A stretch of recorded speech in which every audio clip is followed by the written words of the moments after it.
Napag-usapan natin ang patungkol sa Infinite Eater nitong si Moss at ang pagtalo niya sa isang Evil Dragon Spawn. Nabanggit din natin ang pagbigay nitong si Granbell kay Hinata ng kanyang espada. Pero bago natin simulan itong video na ito ay i-roll muna natin ang intro.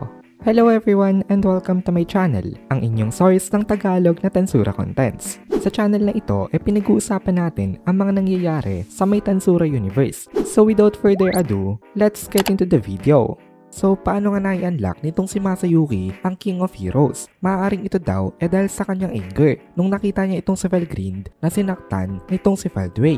At dahil doon na-triggered ang kanyang Heroes Beacon at naging much more powerful ito. As a result na-isamon niya ang oldest at strongest of the champions na si Rudra. Maaari daw na coincidence lang ito o pwede rin naman daw na dahil ito sa good fortune nitong si Masayuki kasi nagkataon nga na ang parallel existence nitong si Michael natalo nitong si Chloe. Kaya ang mga shards ng soul nitong si Rudra dito na nasa kanyang physical body bumalik papuntang heavens. Dahil doon na-emit yung requirement of soul shards nitong si Rudra para maisamon siya pabalik sa may mundong ito. At naging isa sila nitong si Masayuki. Napaka-overpowered nitong si Rudra dito. Kaya niyang gamitin ang mga abilities nitong si Felgrind. Kaya ginamit nitong si Rudra ang parallel existence nila para bigyan ng body na pag-i-incarnatean ang mga inisamon niyang kasama. Kaya nakapunta dito itong sila Granbell at Damrada. Parallel existence pala nitong si Rudra ang kanilang mga naging vessels. Pero temporary bodies lang itong mga ito. Pati palang mythical grade na longsword nitong si Granbell gawa rin sa power nitong si Felgrind. Kaya nagsalita itong si Felgrind kay Rudra na ginamit daw pala uli nitong si Rudra ang powers niya. Sabi naman ni Rudra sa kanya hindi daw ba pwede. At nag-reply itong si Felgrind dito na pwedeng pwede daw. Kasi ang lahat daw ng mga pag-aari niya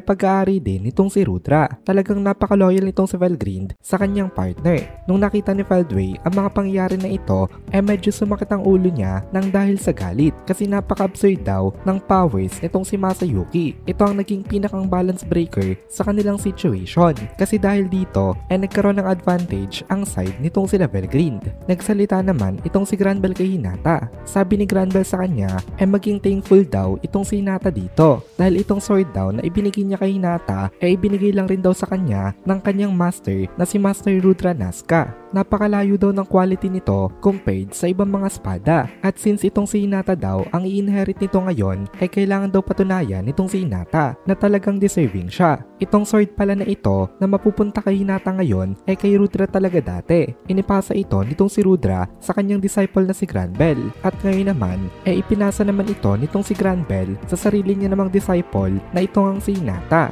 Medyo na-pressured itong si Hinata dito dahil kailangan niyang patunayan ang kanyang sarili. Ngayon kasi nasa harapan siya ng mga previous heroes na nauna sa kanya at titingnan ng mga ito ang kanyang capability kung deserving ba siyang tawagin na defender of humanity. Kaya nag-reply itong si Hinata kay Granbell. Sabi ni Hinata mapanatag daw itong mga ito dahil ang current na status niya daw ngayon hindi matatalo ng kahit na sarili niya pang master dati. Ini-imply dito nitong si Hinata na ngayon mas malakas na siya kay Granbell. Kaya nag-reply itong si Granbell sa kanya. Nangyabang daw talaga nitong si Hinata. Wala pa nga daw ito doon sa may level ng matandang version niya. Dati nga kasi matanda itong si Granbell. Pero kahit na matanda daw siya nung time na yon hindi pa rin daw kaya talunin nitong si Hinata yung matanda niya na version. Kaya lalo naman daw na hindi kayang talunin ni Hinata ngayon ang kanyang batang body kung saan kaya niyang ipakita ang kanyang peak performance. Makinig daw itong si Hinata sa kanya. Malaking factor daw ang emotion sa pakikipaglaban. Kaya i-take into consideration daw ito nitong si Hinata. Tsaka isang bagay pa daw. Hindi daw importante kung sino ang manalo sa may laban.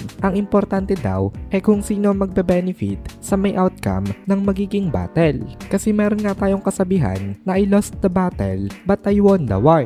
Napakabigat nitong mga salita nitong si Granbell ngayon dahil ini-imprint niya sa may utak nitong si Hinata na dapat sa mga gagawing actions ito humanity ang makikinabang at huwag ito gagawa ng mga actions na kanya lamang na pansarili. Nag-reply naman itong si Hinata sa kanya na naiintindihan niya daw itong message na ito. Kaya napanatag na itong si Granbell ngayon. Nagagawin ni Hinata ang role na naka-assign nga sa kanya. Ngayon karap na nitong si Hinata ang isa pang natitira na Evil Dragon Spawn. Nagulat itong si Hinata dito dahil nung nag-focus siya at nai-control niya ang emotions niya mas lalo siya nagkaroon ng mas magandang understanding ng kanilang surroundings. As a result, clearly niya nakita ang mga movements ng Evil Dragon Spawn. Naging malinaw ang kanyang pag-iisip at isang factor kung bakit ito nangyari dahil dun sa may sword na ini-entrust sa kanya. Merong ganitong effect itong espada na ito. Pagkabigay kasi ni Granbell nitong espada na ito sa kanya, in-recognize agad siya nito bilang kanyang panibagong master. Kaya kaya na ni Hinata ngayon na mai-unleash ang buong power nito. Dahil doon, nagkaroon ng significant increase itong si Hinata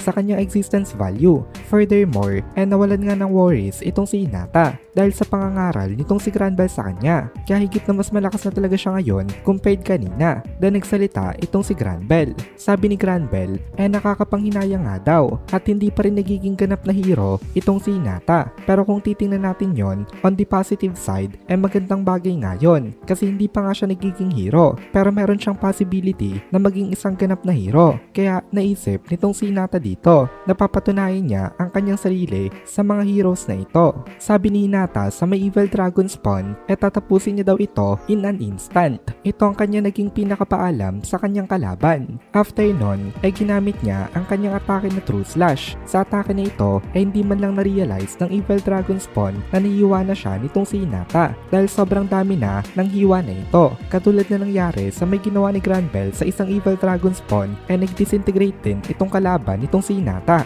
Nag-disintegrate ito into smaller pieces dahil sa ginawa niyang atake. At dito na muna natin tatapusin itong video na ito. Kung nagugustuhan mo itong mga videos natin, ay please consider joining the membership para mapanood mo na agad ang mga kasunod na part dahil palaging advance ang ating mga members. Also, ay please consider leaving a like at mag-comment ka na din para ma-boost naman tayo ng algorithm.